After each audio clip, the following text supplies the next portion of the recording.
हमारा जो देश है वो विश्व की महासत्ता बने। यही आज के दिन भगवान जगन्नाथ से, अल्लाह से, ईश्वर से, भगवान सबसे हमारी यही प्रार्थना है।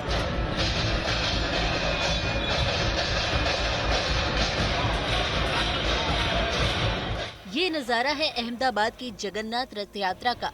हर साल आषाढ़ द्वितीया के दिन निकाली जाने वाली यात्रा इस साल भी धूमधाम से निकली।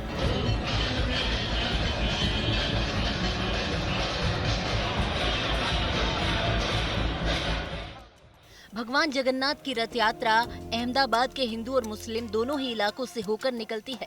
सुरक्षा के मद्देनजर प्रशासन की तरफ से कई जगहों पर स्थानीय पुलिस के अलावा केंद्रीय सुरक्षा बलों की तैनाती भी की जाती है।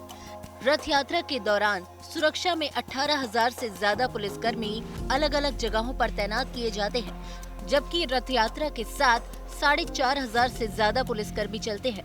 इसके अलावा 20 ड्रोन और 1000 से ज्यादा सीसीटीवी कैमरे के जरिए खास निगरानी रखी जाती है।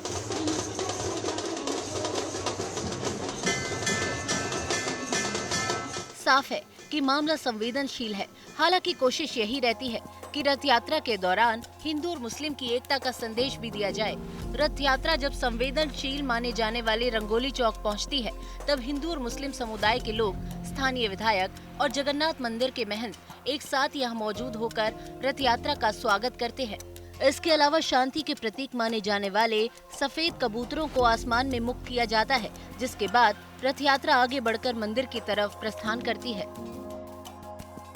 लेकिन तमाम हिंदू, मुस्लिम और तमाम पॉलिटिकल पार्टी के लोग भी एक दूसरे के पॉलिटिकल पार्टी को दरकिनार करके सब इकट्ठा होकर के भगवान जगन्नाथ जी के दर्शन भी करते हैं, महंत श्री का सम्मान और स्वागत भी करते हैं और एक मैसेज पूरे गुजरात में देने की कोशिश करते हैं कि एक वक्त का संवेदनशील विस्तार आज वो भाईचारे और एकता का प्रतीक बना हुआ है। इसलिए हमारे लिए सद्भावना बहुत जरूरी है। हमारा गुजरात अविरत तरक्की करता रहे, देश का नंबर 1 राज्य बने और हमारा जो देश है वो विश्व की महासत्ता बने। यही आज के दिन भगवान जगन्नाथ से, अल्लाह से, ईश्वर से, भगवान सबसे हमारी यही प्रार्थना है और आपके माध्यम से सबको हम फिर से ये कहेंगे कि सबको जय जगन्नाथ हमारी तरफ से।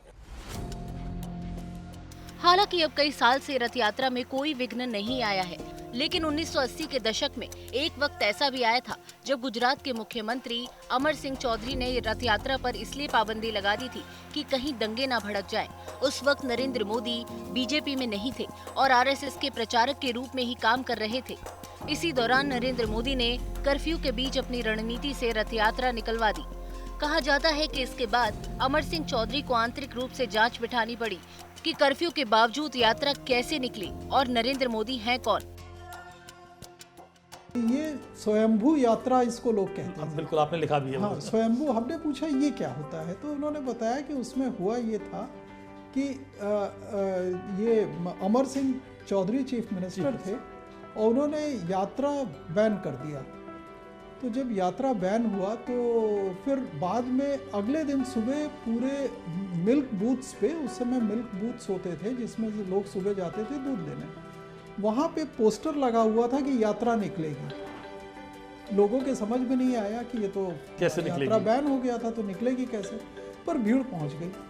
भीड़ पहुँची तो जैसे ही जगन्नाथ टेम्पल का गेट खुला तो उसमें से कोई समझता इसके पहले हाथी निकल आए और हाथी निकले तो हाथी के पीछे पीछे पूरा यात्रा, और पुलिस की जो जीप थी वो हाथियों ने एक लात मारा तो वो अलग चली गई और उसके बाद पुलिस असिस्ट करने लगी यात्रा में, तो वो पूरी यात्रा निकल गई वहाँ पे। उसके पहले की स्थिति ये थी कि पीयूष जी, बहुत लोग नहीं जानते हैं, अहमदाबाद में 6-6 महीने दंगे होते थे जी, और 6 महीने 8 महीने लगातार दंगे का वो फेस था। सांप्रदायिक तनाव की जो हमेशा बहुत जबरदस्त था वो। माधव सिंह सोलंकी से लेके अमर सिंह चौधरी तक इतना वो फेस चला जी, तो उसमें वो यात्रा निकली और उसके बाद एएमसी का इलेक्शन। उसमें आपने जिक्र किया है कि अमर सिंह चौधरी ने शायद कोई जांच बैठाई या पता करने की कोशिश की कि ये नरेंद्र मोदी है कौन। नहीं, वो ये नहीं था। वो ऐसा था कि कोई एक इंसिडेंट था जिसमें जीना भाई दारजी एक नेता थे, बहुत बड़े नेता थे। अच्छा।